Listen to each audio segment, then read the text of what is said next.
Good morning, everyone, and happy Tuesday. Yes, it is another edition of Break Thru U podcast, the Break Thru U podcast, where we focus on breaking through you, breaking through our mindsets, things that hold us back from greatness, things that hold us back from getting to where we need to be, accomplishing our goals.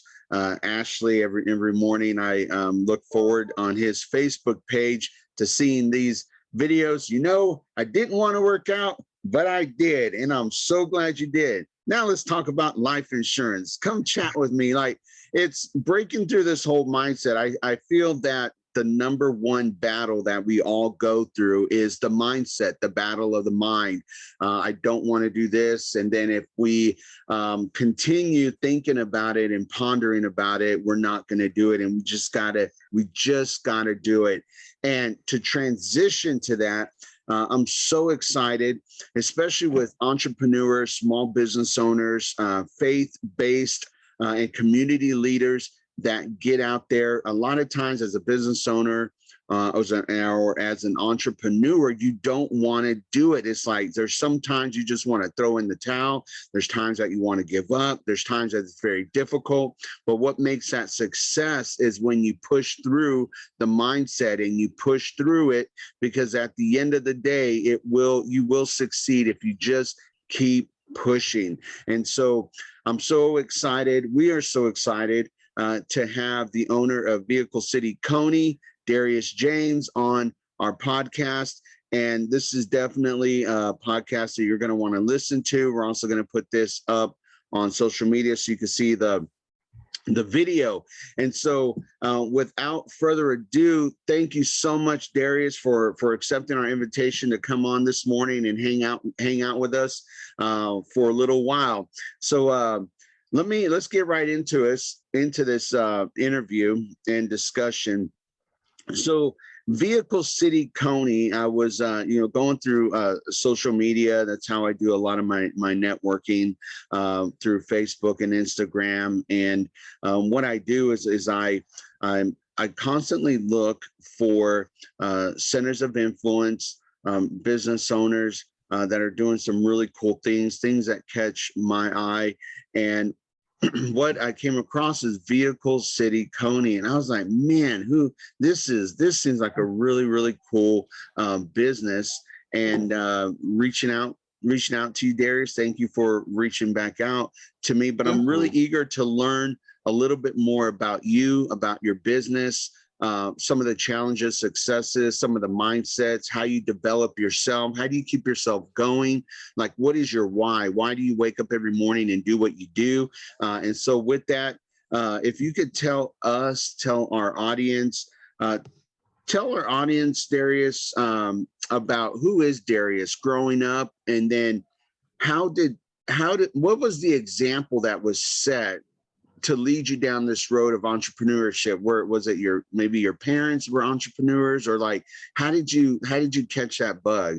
But tell us a little bit about Darius. So first off, I want to thank you, Josh, Alex, and Ashley, for definitely having me on the show this morning, and just having an interest in some of the things that I do and things that I enjoy in my life and things that keep me going. First off, Vehicle City Coney, we are I'm from Flint, Michigan originally, moved to Nashville, Tennessee in 1992. So pretty much been here most of my life. But Flint, Michigan is always somewhere that's home. So I would always go there in the summertime and go see family and spend time. And we always had a staple, and that was the Coney hot dog, and specifically the Flint style Coney hot dog. Ours is a little different than New York and maybe Chicago. Pretty simple. Our hot dogs consist of a nice steamed bun, a cocoa hot dog, homemade hearty chili meat sauce, absolutely delicious. Mustard and onion. So it's something that's simple, something that is filling, and it's something that just leaves a very, very deep memory in your mind.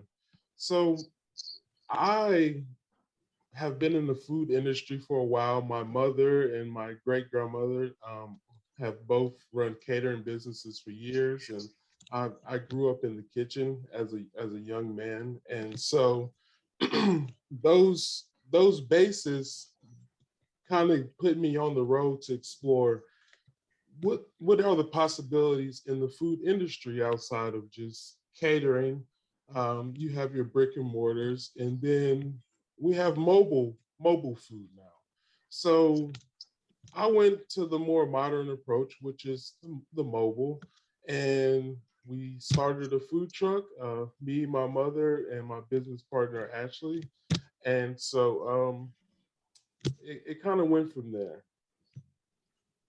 That is amazing because you are right. A lot of things are mobile now, and especially when the pandemic hit, you saw a lot of um, food trucks and a lot of restaurants go into neighborhoods and set up shop. And I know that during the pandemic, we would have an ice cream truck set up here. We'd have multiple different food trucks come and set up. And it was actually a very unique thing because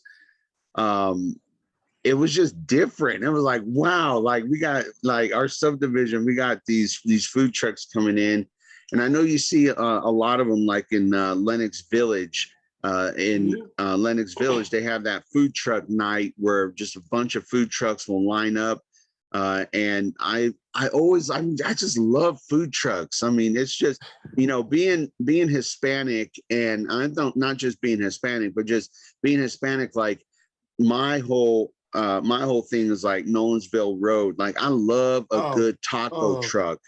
Like Nolensville Road is one of the luxuries that we have being in Nashville, and you don't really understand that until you're out of town somewhere and you're looking for that taco or that that lingua at 3 o'clock in the morning. You can't get that everywhere, but we have that luxury off of Nolensville Road. Oh yeah. So I was going to ask you too, based on what you've come up with as far as your Coney dog recipe, have you seen that morph over the years? Being in a city like Nashville that doesn't necessarily have the established pizza flavors that New York and Chicago may have, or like you're talking about the Coney dog that could be in Chicago, New York, or Michigan. Have you seen that morph over the years? What has some of the response been to seeing something like that here when people come here? It's definitely a new experience for a lot of people, but the people that are native and they kind of been searching for that, once they arrive, they're like, we are here. So it's pretty cool to really connect with the people that already know what flavor they're looking for. But it's even better when someone has experienced it that never has, and then they understand kind of a little bit of the making and the flavors that go into it. But it's definitely something that it's not for everybody, but for the people that do, they absolutely love it. So we like to give options where you can mix it up. You can try something a little bit normal with something a little bit crazy. We don't limit you to one thing. We kind of let you create and do it your way. I'm Very nice. I'm definitely going to find this today or whenever I can, because and trust me, I love a steamed bun, but I want it without the bun, with the chili and everything on it, because I don't do bread right now. But I'm telling you that chili is where it's at. I can already tell right there that chili Delicious. is where it's at. It is. It's something that the consistency is. It's all meat sauce, no beans. It's very hearty, so it's filling, and it's like none other. It's our original family recipe, and I mean, we spread the love. So do you have a certain place that you do you go to different locations each day of the week, or are you pretty much in the same area? What's your schedule like with your truck? We like to do a lot of events. We like to do community events, concerts, markets. Like you said, the neighborhoods have always been one of our loves. We also work normal jobs. This isn't the only thing that we Gotcha. do. So it kind of is our weekend warrior. Go out and have some fun with the family and the community. It's like our pastime, more or less. Okay, great. So what's your next event or place you've got scheduled to be set up? Do you have anything on the books right now or where you're going to be next? Yes, actually, Saturday we'll be at a neighborhood in Murfreesboro, Berkshire, from Oh, 11 to 3. yes. Josh stomping grounds. Yeah, so we love to go out there. It's a great neighborhood and family community. They throw some, I mean, great events. So it's always a pleasure to get out there and see them. So on your Facebook page, where would I go to find your next event? We take it and we put it in the headings, and Okay. usually it'll we actually just booked it a couple of days ago and it hasn't made it there Okay. yet. So Okay, perfect. No, that's good. but we usually use a lot of Instagram. We're Instagram heavy, so Instagram kind of is where we put everything more up to date. Our Facebook is growing.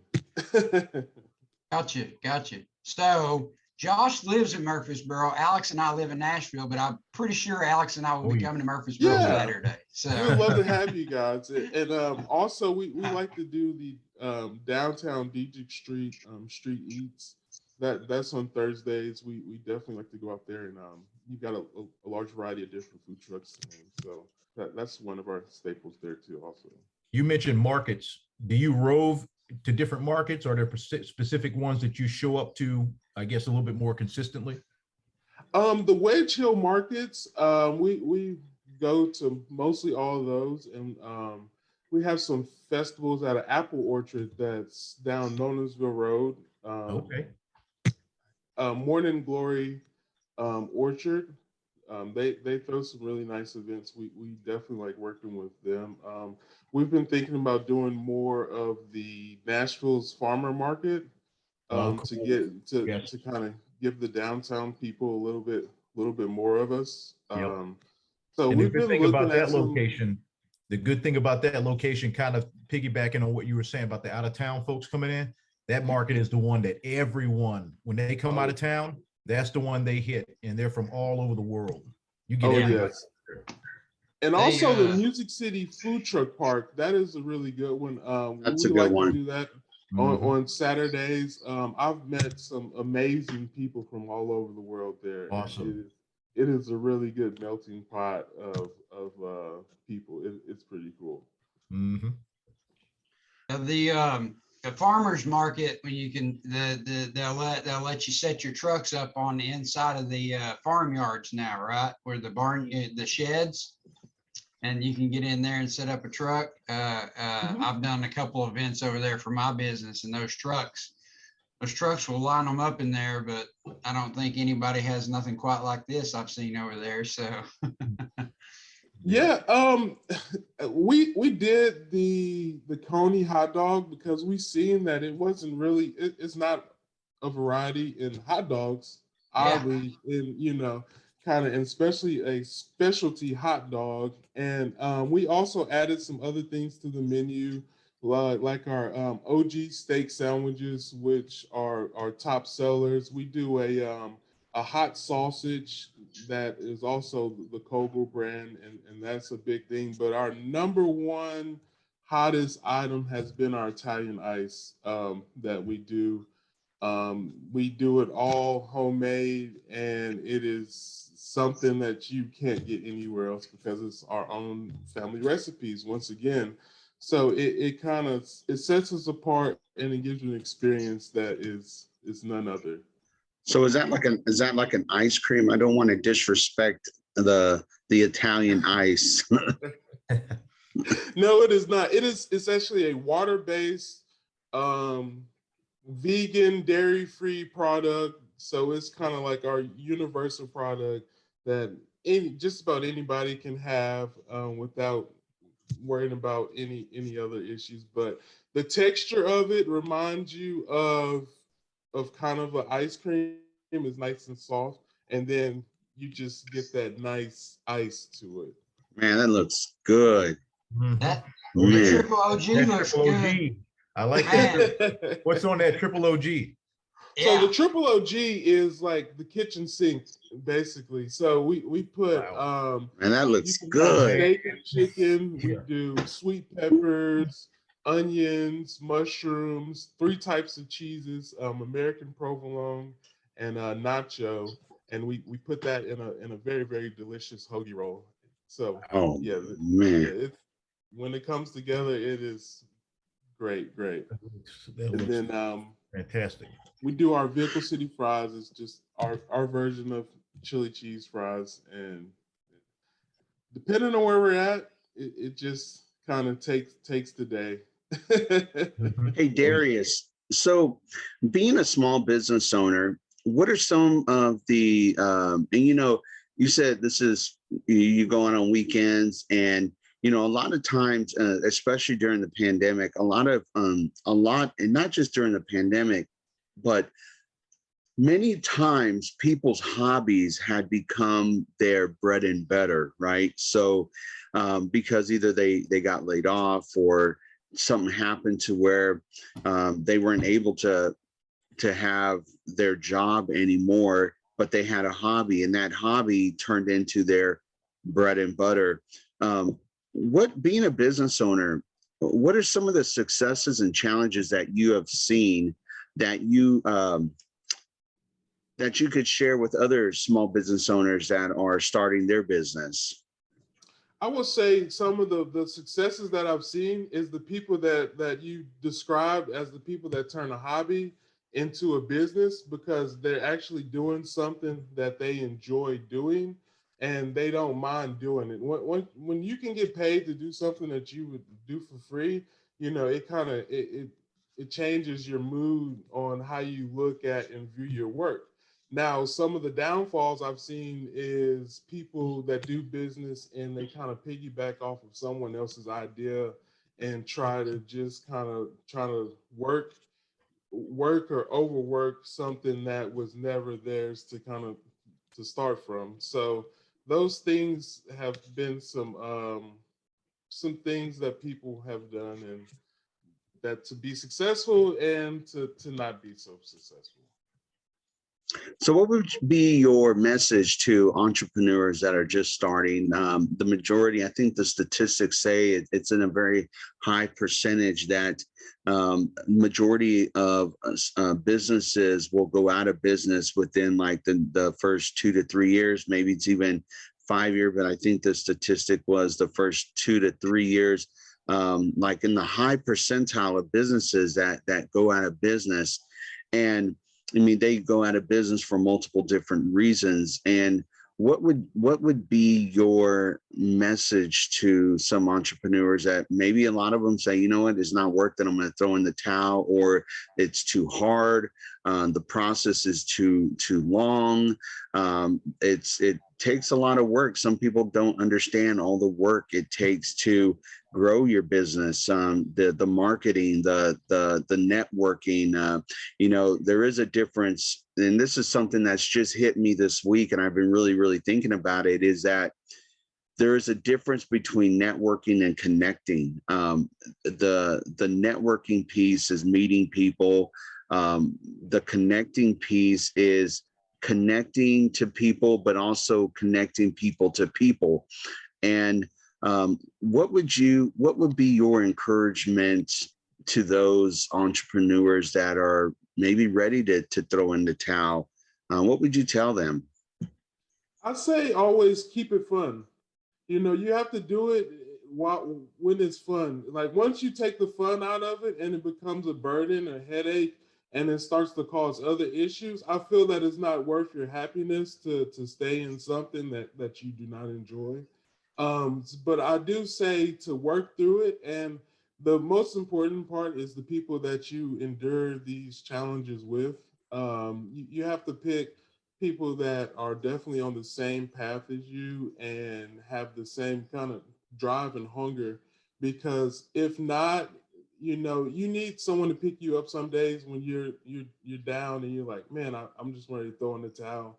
It's good to have someone that's right there to say, no, we're gonna keep on fighting versus someone that's just going to say, yeah, let's throw in the towel. So it's kind of definitely the people you work with and keep joy in it, because um, life is one of those things that don't last forever, unfortunately. So you the time that you do have, you should make it enjoyable and be with the people that you enjoy doing it with. So that's why I like to see family businesses that do well and can last multi generations. So with that being said, you don't want to burn yourself out, and that's essentially what I believe happens to a lot of people, is that they burn out really early by trying to do too much and listen to what they should be doing from other people that's not actually in the arena of the what they're doing, and don't understand the work that goes into being a business owner and having the day to day and having a family. It's a lot of juggling that goes on behind the scenes that a lot of people don't quite see. And once they get in there, they don't understand it. So they put too much on the plate and become overwhelmed. So I just I say be know, patient, though. I know Alex and his family. I know they can attest. I mean, we can all attest, but I mean, Alex and his family, they're entrepreneurs with small business, and it takes away from your weekends. It takes away from your family. It takes away from your kids, and you really, as a small business owner, like you really have to be intentional to allocate that time to spend with your spouse, to spend with your kids, to say, hey, I know we're gonna have to give this opportunity up because we gotta have family time, and so it's really important that it's a real, balance kind of, thing. But Well, you no, have to set. You definitely have to set goals. I believe in setting goals and having everyone working towards the same common goal, so that the reward at the end is not one-sided. It's one for all. So when you set those goals in place, when you have those hard times and bad days, you look and you're like, okay, this is the goal. And once you achieve the goal, you just move on to the next one, and it becomes the game of goals. definitely, It's something interesting too about the people that are very quick to be your armchair board member, so to speak, where you try to get an idea off the ground. They're like, "Oh, you can't do that. You could never do that. That's not going to happen the way you think it is, whatever it may be." Boy, you hear more about those kind of people in your story for trying to get off the ground oftentimes than you hear about those who are rallying you. But it's the ones that rallying you that are consistent that win out oftentimes, and then those other people have to usually end up saying, oh well, all right, maybe that was possible. And like you said, they're not in the arena. They don't know where it is you're trying to start your business. But when you start to get on the ground and you talk to other people that are going through this process, you are, especially we say in the food truck arena, you start to discover tips and tricks. You start to discover resources you can tap into. You start to get good advice and assistance, and you find that people are much more willing to share their pitfalls and their struggles as well as their successes in the arena that you're in. I noticed that at the markets we went to, people are not stingy with advice, with everything. Everybody's just very much wanting to see you succeed just as much as themselves. I really love that environment. Yeah, we love the markets because it's a great networking opportunity, Yes. and we're all entrepreneurs put in one space, and we all, we work together, we can achieve more goals. So being in that space that we've had allotted, and we're really lucky to be in a place that offers so many different types of markets. About every part of town, you have Nonesville, Richland Park, East Park. It's a lot. So being able to go and network and be amongst the same people with the entrepreneurial minds and spirits, it's just it's like a board meeting of everyone that does all the same thing. That's right. Hey, Darius, how you alluded to it, and every morning I think I don't think it is very important. How important is it to have the right mindset when being an entrepreneur or just being an individual? I just feel you got to be. I live by two things, and that's being thankful for everything that I do have, and always being positive.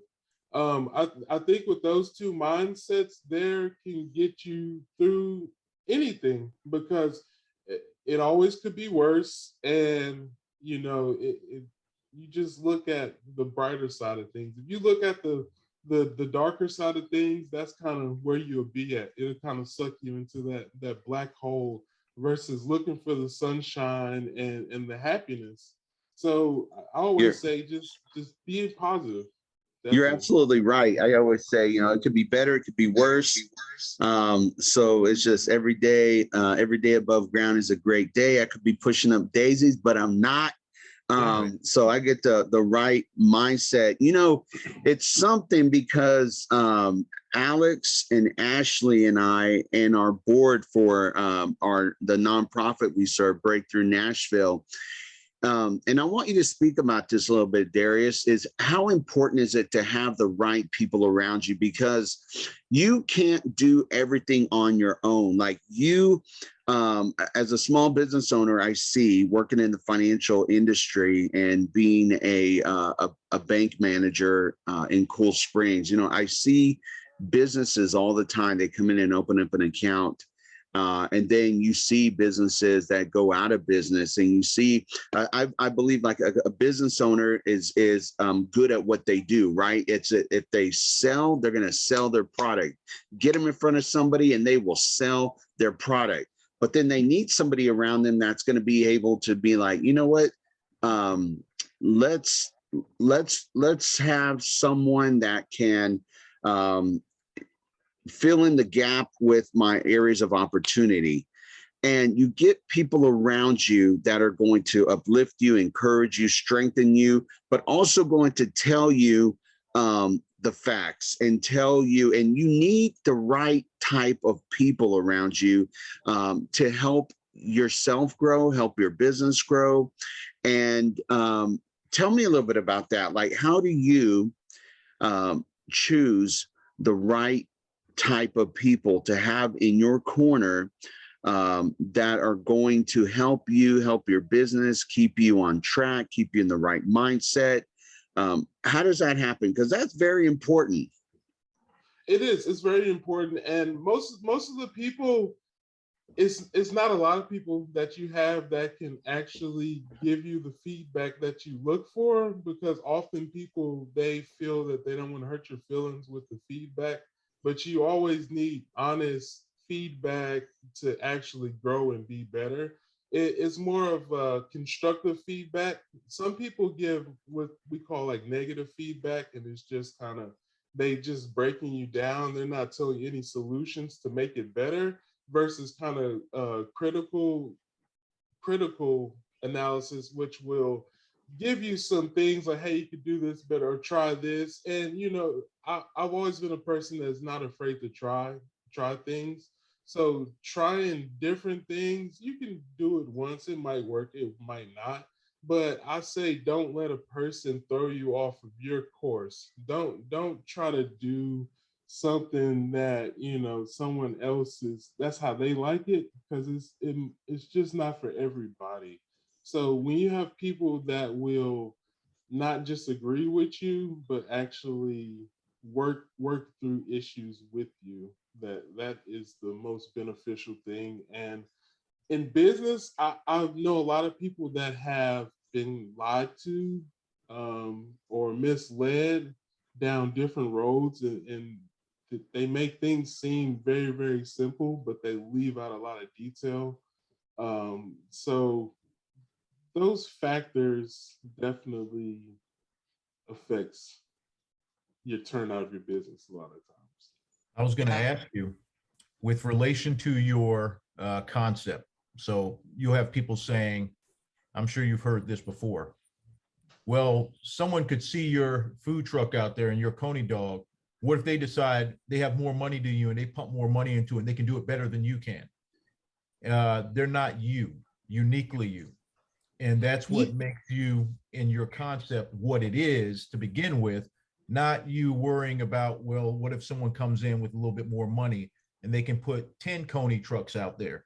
That's not the point, but people automatically sometimes divert to that kind of thinking instead of, like you said, offering up constructive criticism for your idea. It's, how can I sink your ship before it even gets out of the port?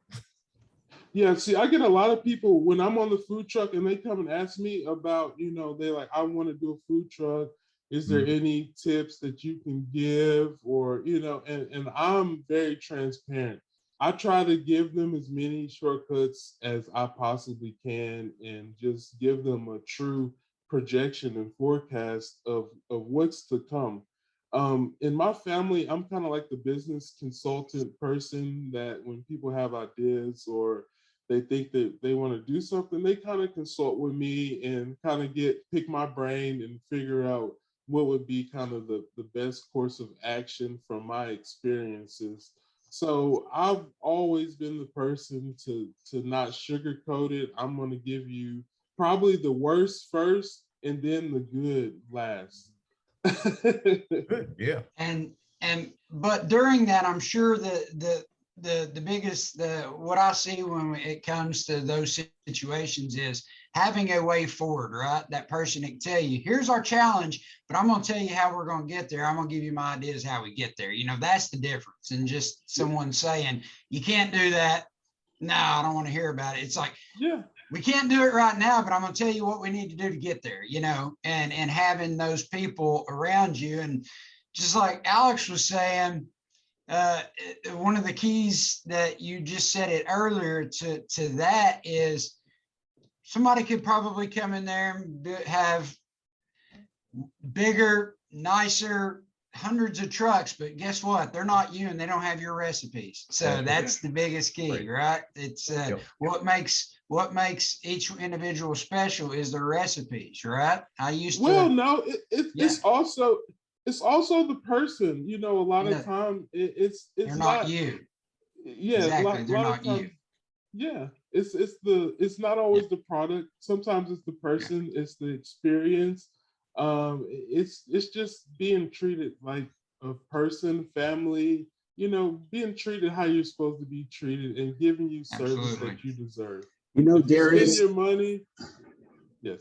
Mm-hmm. It's personality. Like just being here on the podcast with you and talking with you, man, you got an amazing personality. Like nobody is made the same. Everybody is different. Everyone's fingerprints are different. Nobody has the same fingerprints. And it's because you're uniquely made. You are what makes you is you're exactly right. Is you is people will, and if you get to a point as a business owner or as a center of influence where when people start seeking you out, when people start driving farther to get to you is when you know what, I'm building a following, and you build that following. Why? Because they're coming for the Coney dog, but they are coming because they love to laugh with Darius. They love to have the jokes. They love to just the family. It feels like you're just sitting around the kitchen table at home and just chopping it up. I mean, but you're the food truck. Yeah, yeah, exactly. Exactly. That's right. Exactly. So, and I like what you said too about that, Darius, where you said somebody can come along and take a concept and they tackle it. Oh, I'm going to take that person, a little bit of this that they did and that, and they go off and try to execute it themselves, and it fails. And it's because it wasn't their passion to begin with. Find what you're passionate about and pursue it. Don't take someone else's passion and then think you can duplicate it. Yeah, your happiness is in you. No one else can put it in you. So, you know, sometimes it takes you just sitting down by yourself and you say, what do I enjoy doing and what do I not enjoy doing? You know, some people settle for something in the middle and some people go fully for what they love. And the people that go for fully what they love, they go above and beyond the stars of what they could imagine because it's true passion. That's right. Hey, Darius. So when it comes to, I know there's probably been times on your journey of having your own business that there's been times where you've just wanted to give up. And it's not uncommon for business owners that there's like, you know what, there's times I do want to give up. But during those times, number one, how do you pour into yourself? And then what is the thing that keeps you from not giving up? Breaks, I will say, is that you have to know when to take a break. Do not overwork yourself. You know, it has, you have to do work, but the work is to have time to play. And when you need a vacation, you have to take the vacation. Some days you need off, and it's a balance that you kind of have to find that works for you. You know, some people, they can kind of work through the night and sleep through the day, or work through the day, sleep through the night. So it just depends on what actually works better for you and your schedule. But I will say that taking breaks is the number one thing that has to be done in any type of business or just period. Yeah, you have to take a break. How do you pour into yourself? Like, I know, for instance, for myself, you know, every day I'm pouring into myself. First of all, you know, have my devotion. Second of all is a podcast or a YouTube or an audio book. What are some of your main things that you either listen to, you watch? What is it that how do you pour into yourself on a daily basis?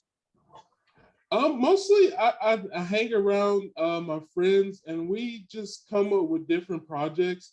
I like restoring cars and fixing on cars. So we're often in the shop building and creating and doing something different there.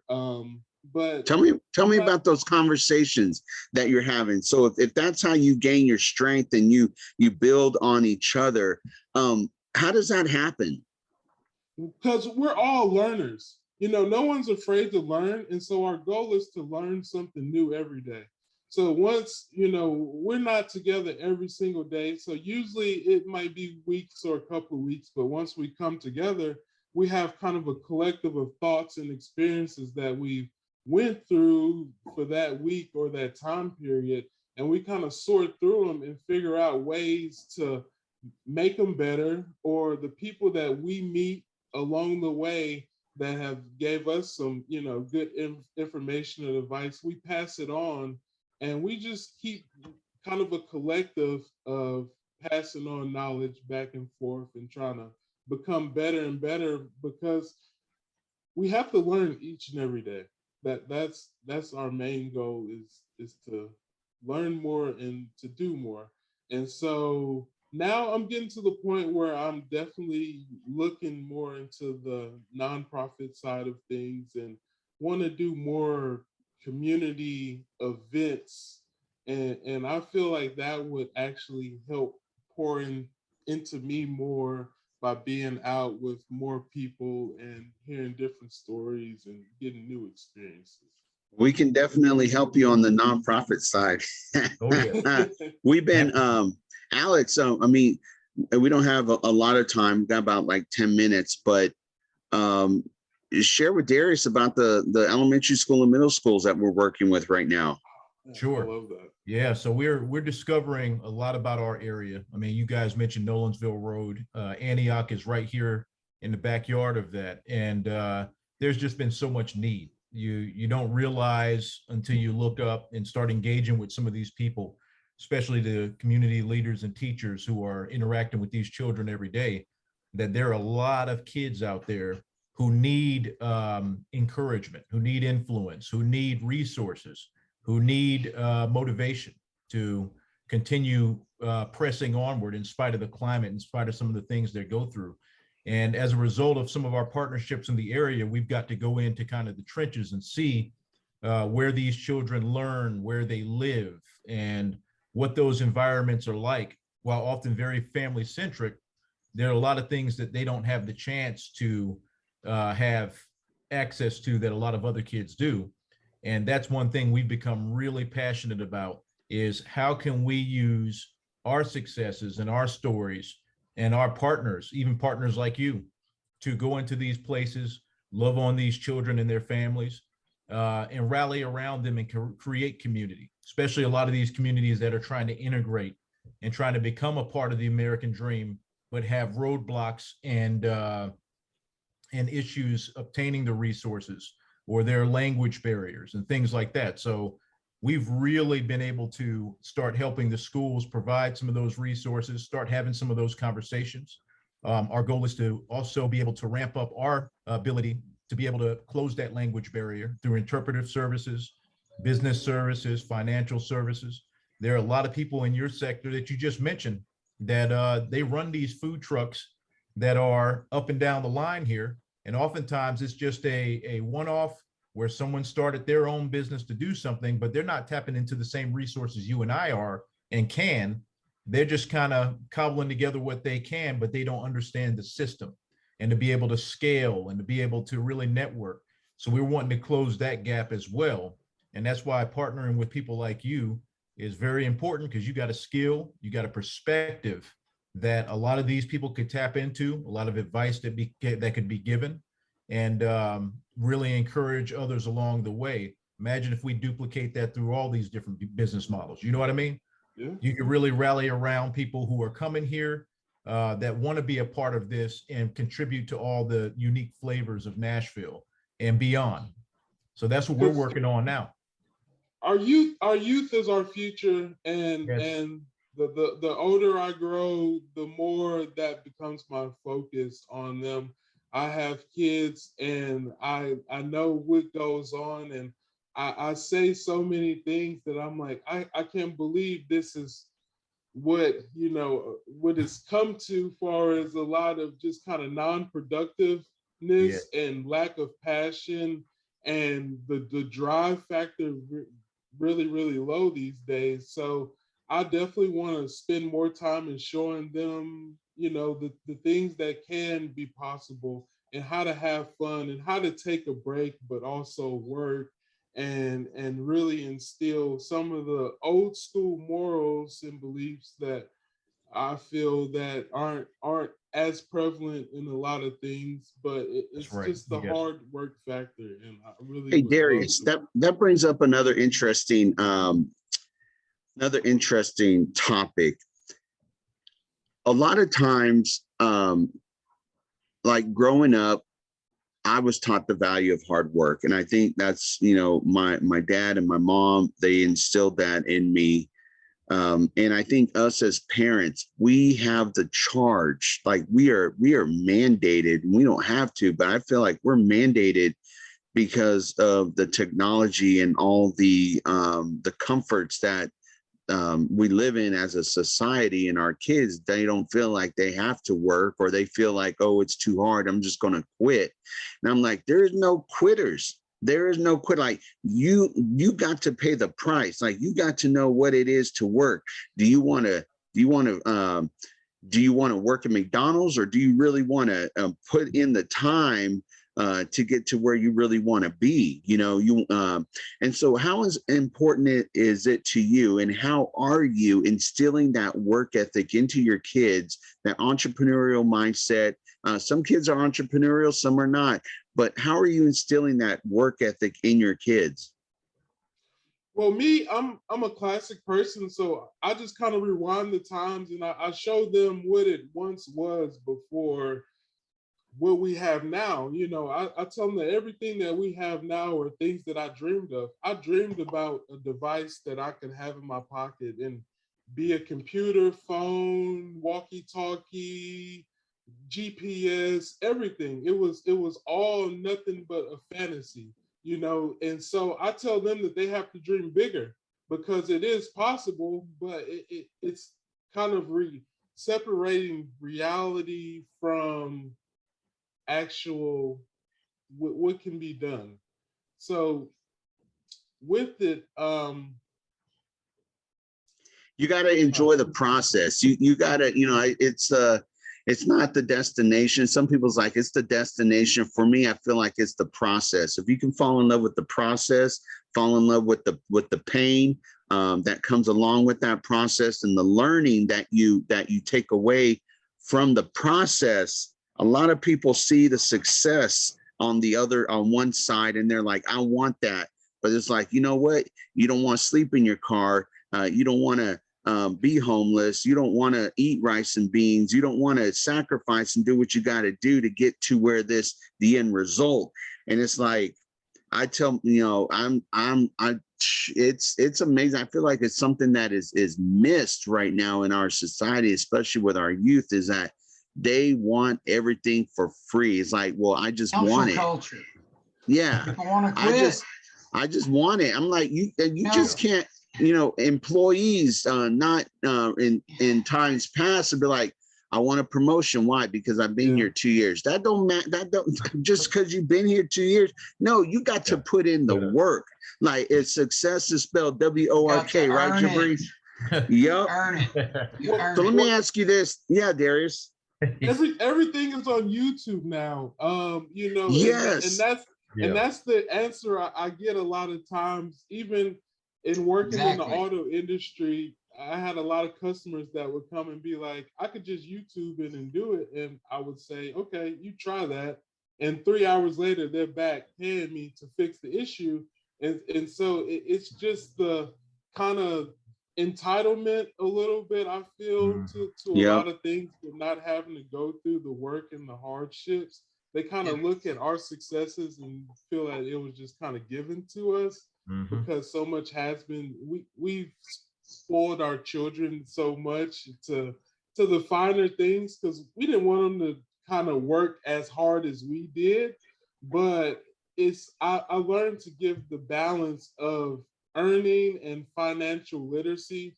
So to know that, you know, you can earn money, but if you spend all the money that you have, then you really didn't. So I like to preach savings and working towards a goal to actually, you know, be like, hey, this is something you really, really want.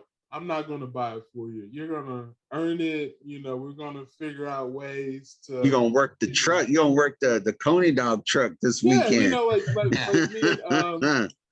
me and some other kids, we're doing like little ice stands for them. So that's kind of something that I want to pass. Oh, that's a good idea. Where you know, I got the kids and they can kind of, I'm their wholesaler and just break it down, the whole process of this is how you run a business, and you know, balance things at a young age, so they don't have to learn it later, and they can actually be a lot more ahead of the curve in high school. You know, we start in middle school.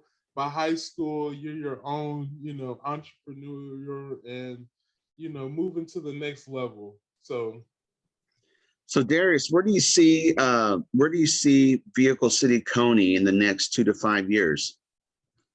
Definitely brick and mortars. We're looking at getting a kind of a solid location. We don't quite know where we would like to be at, since we're in such a growing city here in Nashville. So we're looking at some surrounding areas, but for now we're going to keep it mobile. But in the future, definitely have a nice brick and mortar that is like a real life carnival, and you can get that. Very cool. No, that's good. Very cool. Hey, Darius. Yeah, to come and try it. No, this is definitely amazing. I love the Italian ice. I love the Conies. Definitely unique. And I'm just once again, just want to thank you for coming on and spending some time with us. Thank you. Ashley, Alex, anything that you want to say before we wind this down? Just love your positivity and what you're doing in the community, giving back the way you are by creating, your small business, teaching your children the value of hard work.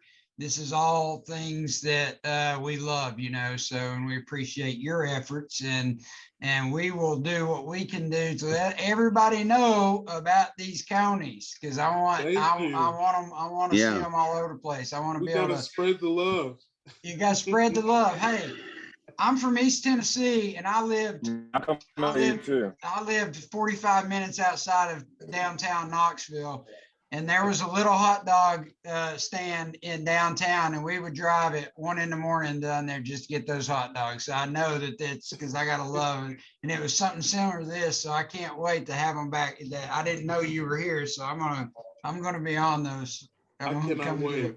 Yeah. I'll say as well, we love your energy, love what perspective you bring to it.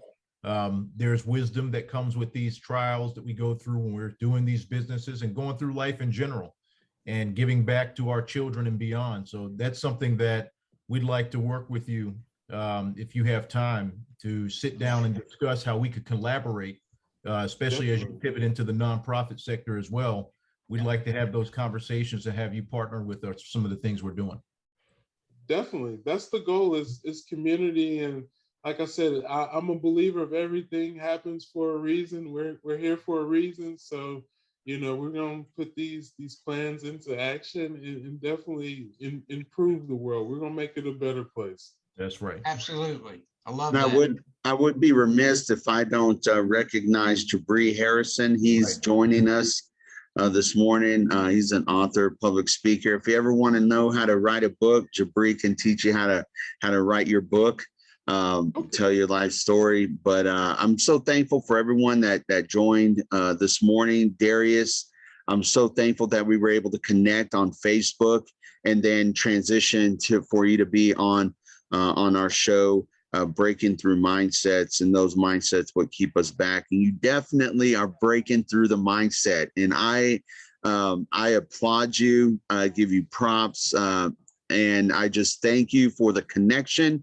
Look forward to connecting with you further. Definitely. For those of you that are listening and for those of you that are watching, reach out to Darius and Vehicle City Coney. You can find them on Instagram, Facebook. Connect and find out where Darius is, what events that he has lined up, and definitely it's worth making the trip to go visit Darius. And so with all that in mind, thank y'all so much for joining us. Darius, thank you. Jabri, thank you. And we will definitely, we'll get you back on again, Darius. Definitely. I look forward. It was a pleasure. Y'all have a great day. Awesome. Thank y'all. Have a wonderful day. Thank you. All right. Bye-bye.